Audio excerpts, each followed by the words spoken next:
Hello everyone, thank you. Assalamu alaikum. I'm going to speak today on this topic, but I've been asked to say a few words about myself.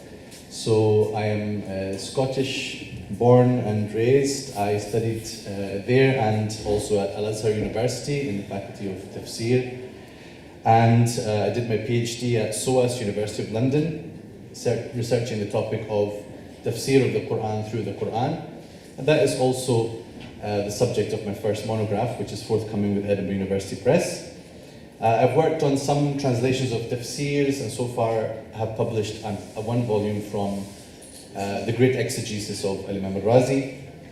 And until last year, I was a postdoctoral researcher with the Global Quran Project in the University of Freiburg. We have Professor Pink here, who's the PI of that project.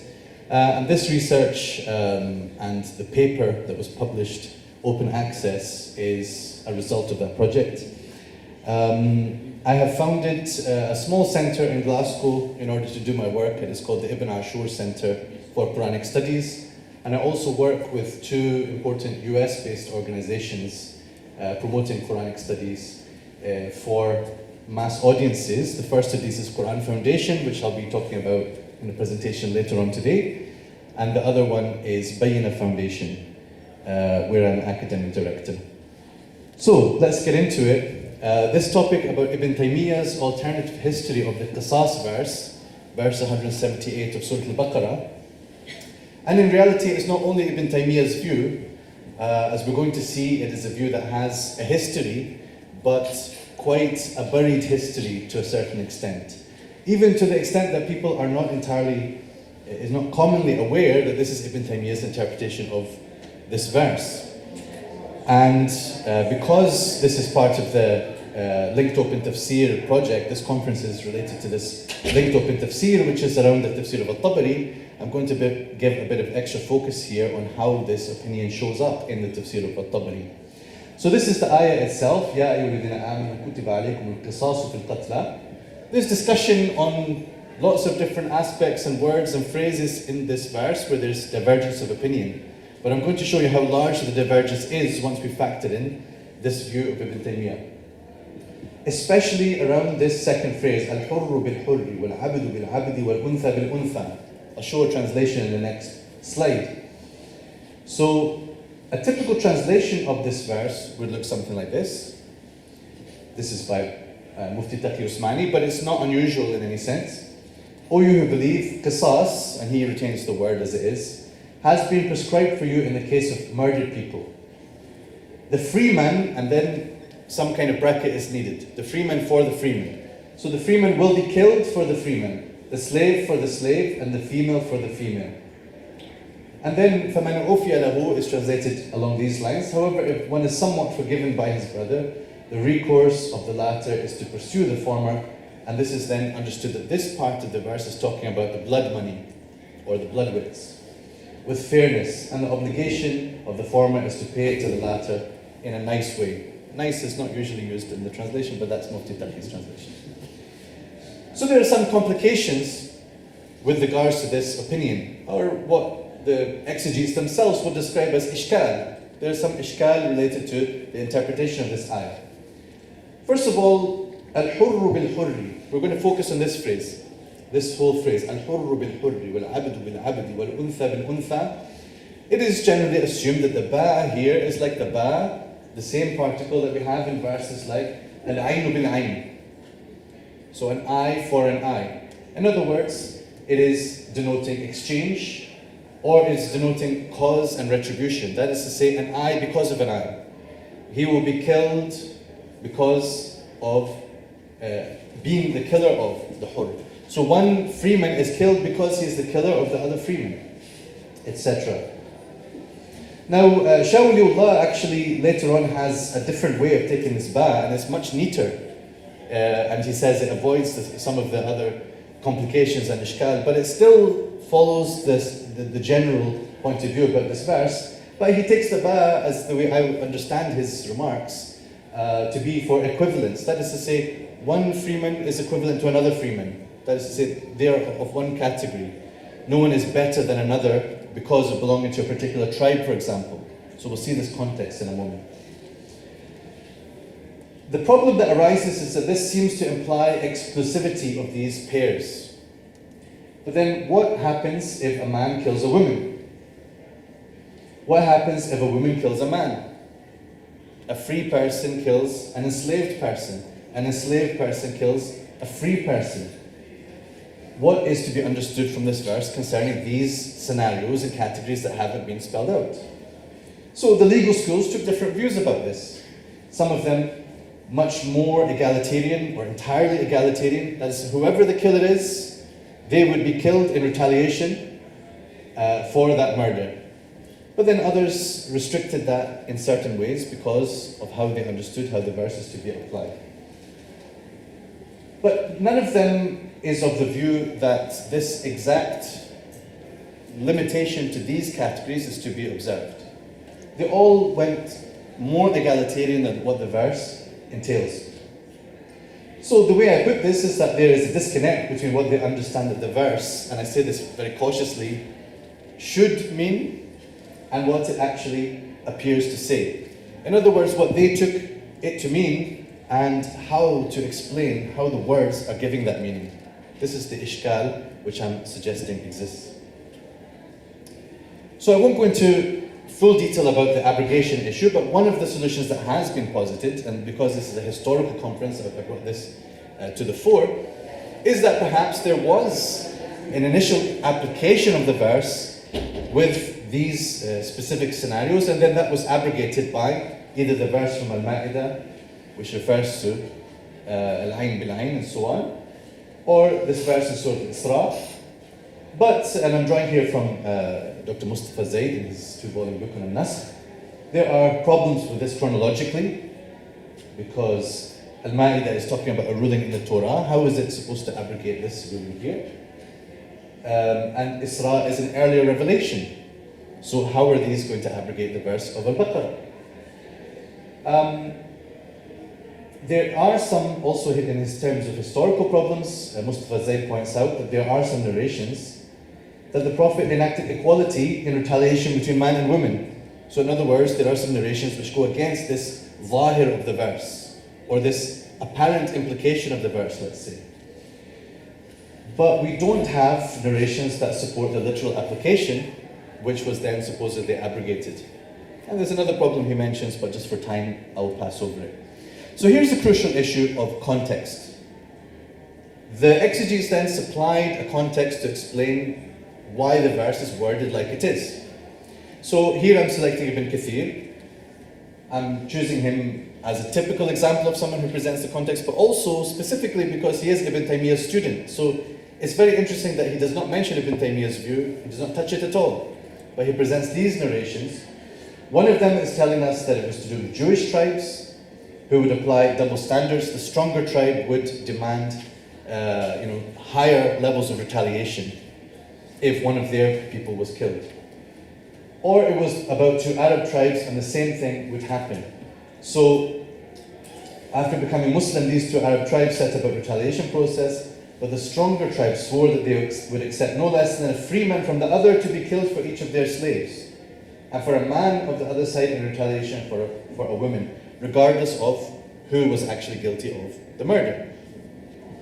So this is the typical context that is presented. In other words, they see it that the verse is worded this way in order to say that there is to be no differentiation based on tribe.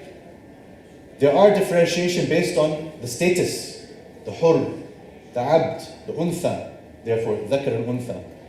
But no differentiation in terms of, oh, we are a stronger tribe, we therefore can demand higher payment.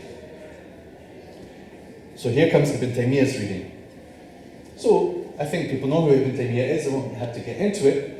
But his exegesis, his tafsir writings remain understudied, but there are some developments in the study of Ibn Taymiyya's work. And this explanation of this verse comes in several places. It can be found in the book called Majmu' al-Fatawa, which is being compiled from various different writings and pieces over time. It can be a little bit difficult to reconstruct exactly when each piece was written, in what order, but it seems that he was writing these things in response to questions that were coming up, because those questions are preserved, about what are described as manahib bayn al-a'rab, shouldn't be a'rab, and some fitan of Ahl al-Barr. So it would seem that a type of situation arose which was somehow comparable in his view with the conflicts that had happened before Islam. And therefore he saw that this verse provides a solution for how it is to be resolved. And that is based on interpreting the verse in a certain way and then applying it to the contemporary situation. So, I will attempt here to adopt Mufti Taqiy's translation into what it would be if Ibn Taymiyya were to adjust it for us. He would say, O you who believe, equitable resolution. That's a different way of taking qiṣāṣ, but only slightly different. Equitable resolution has been prescribed for you as regards the slain. The freeman, and then the ba here is going to be understood in a different way. One is offset by the other. The freeman is offset by the freeman. The slave is offset by the slave, and the female is offset by the female. So this is about a scenario where two different tribes, or we'll say this side of the room and that side of the room, have been fighting for years now. And these empty chairs, people unfortunately have been killed on either side. So then the true tribes say, in order to settle this, we will count how many we have lost from our side in terms of males, females, free and enslaved. And the other side will do the same. Then, instead of trying to enact qiṣāṣ by killing more people who have been guilty of, I'm sorry to put you all in this situation, instead of more bloodshed, because you are guilty, you are guilty, you are guilty, instead of more bloodshed, we will say, we have lost 10 ahrar, you have lost 10 ahrar, we cancel those out. Right? So it's a radically different way of taking the verse, but in terms of the language, it fits perfectly well. And as we're going to see, there are narrations which support this from the earliest times, in terms of how tafsir narrations go. So the freeman is offset by the freeman, the slave by the slave, and the female by the female. Then if one, that is to say one of the tribes, has surplus over his brother, that would mean the other side. One has much heavier losses than the other, and therefore is owed blood money. Then the total blood weight is to be pursued reasonably and to be paid properly. All that is a relief from your Lord and a mercy. So whoever, meaning of the two groups, transgresses after that by leveling further demands will have a painful punishment. So it's a remarkably different reading of the verse. It is based on an understanding of the history, of the narrations. And what's interesting is that after Ibn Taymiyya, this opinion goes silent. Many people are devoted followers of Ibn Taymiyya, extremely fascinated by him, promote everything he does, and yet, as far as I've been able to find, no translator has gone in this direction, including the Salafi translators. I checked the English language, some of my colleagues looked at other languages for me. If someone finds it, I'll be super interested to see that. But until now, I've not seen any translation that adopted it. It doesn't even show up in the tafsirs of al-Shawkani, of al-Alusi, al-Qasimi, tafsir al-Manar, al-Sa'di, Ibn Uthaymeen. It doesn't show up in any of these. And of course not in Ibn Kathir, as I said. And that's surprising because all of these pay attention to what Ibn Taymiyya says. However, there are some very recent compilations of Ibn Taymiyya's exegesis which have included it, and that's how I stumbled on it. I'm not going to go through all of this in depth. This is in my paper in more depth than this. But it's just to show you that one type of analysis that we can do is to look at it phrase by phrase. And we can find that there are certain strengths in Ibn Taymiyya's view just from the perspective of language and how it applies to the phraseology of the verse. There are also some difficult points or some points of weakness, I would say, in Ibn Taymiyya's argument. It's a little bit difficult to understand the min akhihi part. Because for him, the akh would seem to be like there's an appointed person from this side and there's an appointed person from that side, and they are the akhawan, they're the two brothers. So whichever of the two brothers has a surplus from the other brother, then they should settle it between them on behalf of their tribes. That would seem to be the way that he understands it. Because normally the akh in the verse is understood by the exegetes to be either the murderer or the victim, depending on how you take the whole phrase. So in addition to the linguistic factors which might make us select one view over the other, there are non-linguistic factors for what is known as tarjih, or selecting and giving preponderance to one view over the other. One of these would be passage context. Very popular now to look at the whole surah and to break it down and to understand sections and how they connect to each other. So here there is, it's been acknowledged long before that verse 178 is actually the start of a passage in which rules and regulations are being laid out in Surah Al-Baqarah. So the very first thing that's happening here, if we take Ibn Taymiyya's view, is that scores must be settled for the Muslim community. We must draw a line under the bloodshed of the past. The Ummah is coming together. The Aus and the Khazraj and whichever other tribes have been at war now must draw a line under all that in order to build the Islamic community. So the structural context gives a lot of support to Ibn Taymiyya's view. And even the immediate passage context. There is life for you in qiṣāṣ. Why is there life in qiṣāṣ? Because immediately life will be saved by not enacting. Qiṣāṣ in the meaning of retaliation, but qiṣāṣ instead in the meaning of equitable resolution. So what I'll focus on just now, these parts in bold, is the historical context. Was this implemented? Some narrations are telling us, yes, it was implemented in the way that Ibn Taymiyyah says. And secondly, is Ibn Taymiyyah here going against ijma'? He doesn't mind, he'll go against ijma', I think it's fine. But is Ibn Taymiyyah going against ijma'? From his perspective, no. Because this is, as he said, the view of Ash-Sha'bi and others, as recorded in the tafsir of At-Tabari and others. That's what he tells us. So let's have a look at this background and history of the narrations. So there are three Kufan successors to whom this view is attributed: As-Suddi, Abu Malik, and Ash-Sha'bi. And this is a quotation from Ash-Sha'bi that was specifically concerning widespread fighting, qitāl ilmiyya or ummiyya. If a slave was killed from this group and another slave from that group, they would balance out, takafa'a. And the same applied to two women and to two free men. That is its meaning, inshaAllah. So this is recorded in Al-Tabari, it's recorded in Ibn Abi Shaybah before him.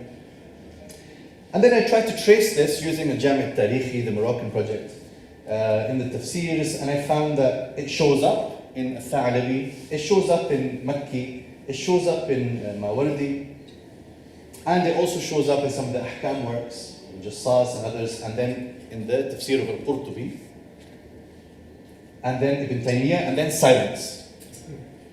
So we'd think that if Ibn Taymiyyah has championed something, it might actually blow up and become well known, but strangely enough, that was the death of it.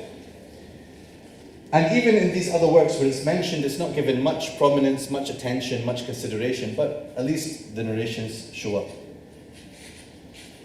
So I'm going to end by looking at the narrations in At-Tabari just to show you perhaps why they have disappeared. Because At-Tabari, when he mentions these things, he slightly mixes things up, and he also is quite dismissive of this view. So the first part here, so I've said 1 and 4 because it's a little bit separated. The first part, he says that some said, وَقَدْ قِيلَ إِنَّ مَعْنَى الْقِصَاص فِي هَذِهِ الْآيَةِ مُقَاصَةُ دِيَاتِ بَعْضِ الْقَتْلَى بِدِيَاتِ بَعْضِ. So that's the view, this alternative view that we're talking about. Later on, towards the end of his discussion of this verse, he mentions about the phrase فَمَنْ عُفِيَ لَهُ فَمَنْ فَضَّلَ لَهُ فَضْلٌ. And then he makes it that this is linked to the view of this other group, As-Suddi, Ash-Sha'bi, Abu Malik. However, what he mentions here is not necessarily linked to their view. And then when he talks about their view, he mentions it correctly. فَتُقَاصُ دِيَاتُ بَعْضِهِمْ مِنْ بَعْضٍ وَيُرَدُّ بَعْضُهُمْ عَلَى بَعْضٍ بِفَضْلٍ إِنْ بَقِيَ لَهُمْ قِبَلَ الْآخَرِينَ. That's perfect. But then he goes on to say, فَكَأَنَّ مَعْنَى الْكَلَامِ عِنْدَهُمْ فَمَنْ كَثُرَ لَهُ قِبْلَ أَخِيهِ الْقَاتِلِ شَيْءٌ. So when he mentions al-qatil, then he's gone back to the standard view. ذِكْرُ مَنْ قَالَ ذَلِكَ. And then he mentions from As-Suddi, this narration, بَقِيَ لَهُ مِنْ دِيَةِ أَخِيهِ شَيْءٌ. So once he mentioned diyati akhihi, now the diya is the maqtul, right? The akh is the maqtul. So he's mixed up several views together. The narrations then are a bit confusing as to what exactly is As-Suddi saying compared to what he says in the other part of Tabari, right? The second narration here, the second collection here, This is where he talks about the standard view. So we won't go through all of that, but then he says, اختلف أهل التأويل في ذلك فقال بعضهم. Then he mentions the standard view. ذكر من قال ذلك. He mentions this belongs to the standard view. And then strangely enough, he says, عن عامر في هذه الآية. Amir is a Sha'bi. But over there, later on he called him a Sha'bi, and here he calls him Amir as if it's a different person. And this view here exactly expresses the alternative view, what becomes the Taymiyyan view. But for some reason, At-Tabari has put it under the standard view. So what are our linked open tafsir people going to do about this? I wouldn't know. And then he mentions وَقَالَ آخَرُونَ. This part here is the alternative view. And then here he's listed for us those successors, Kufan successors, who have the alternative view. But the confusing thing is here, a Sha'bi is shown up here, but a Sha'bi was also put in the standard view. And so is a Suddi. So, conclusion. We have at least two competing contexts. Is this about tribes that were trying to extract stronger levels of diya on their behalf? Or not diya, sorry. They were trying to extract higher punishments against the others, stronger retaliation, or diya sometimes. That is the context that is usually applied. But this other context gives rise to a different interpretation of the verse. At-Tabari's presentation of this view is unclear, and it is dismissive, and that might go some way to explain why this did not catch on or receive so much attention in the works of tafsir. Ibn Taymiyya can be described as having rescued narrations that were hidden in plain sight. So they're there, but it's almost hard to discern what is going on with those narrations. And strangely, this is where I invite people to investigate this further, why it is, this view became even more obscure after Ibn Taymiyya. And I invite you to have a look at the paper. It's open access thanks to ERC funding and to Global Quran Project. And it's entitled Fights and Flights. I discuss this verse and also Abu Muslim's view about Ibrahim and the birds, which is another fascinating subject. So thank you so much for your attention.